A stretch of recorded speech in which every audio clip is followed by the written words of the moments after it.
আনোয়ার ভাই নদীর মাঝখানে এই জাহাজ কি করে ভাই? নদীর মাঝখানে আজকে জাহাজ মাল নিয়ে আটকে গেছে। এই ডিনার সেটের মাল নিয়ে আটকে গেছে? ডিনার সেট বাইরে যাবার কথা ছিল কিন্তু যাইতে পারতেছে না, আটকে গেছে।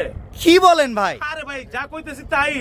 এই জাহাজে তো অনেক অনেক ডিনার সেট থাকার কথা। ডিনার সেট মিনিমাম 7 থেকে 8000 সেট ডিনার আছে এইখানে। আচ্ছা আচ্ছা। তো আজকে জাহাজটা আটকে গেছে। হ্যাঁ। এর জন্য আজকে আমরা ধামাকা অফারে দিব।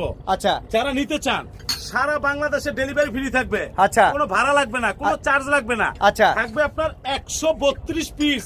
132 পিসের এই ডিনার। যে 132, এই যে 132, এই যে 132, এই যে 132 যা দেখতেছেন 132 পিসের ডিনার। আচ্ছা টোটাল 132 পিসে ফুল প্লেট থাকবে, হাফ প্লেট থাকবে, কাপ থাকবে, পিস থাকবে, হ্যাঁ কাটলারি সেট থাকবে, পানি খাবার গ্লাস থাকবে, চাকু থাকবে, চিমটা থাকবে, মানে একটা ডিনার সবই থাকবে। আচ্ছা। জাহাজটা আটকে গেছে, এর জন্য আজকে ধামাকা অফার দিব। কেন জানেন? জাহাজ খালি অফার দাম দেন ৩৮৩০০ টাকা। আচ্ছা, এইটাও চলবে না? সব বাদ হ্যাঁ। সমান ১৪,০০০। 14,000 এটা নেবেন ১৪,০০০।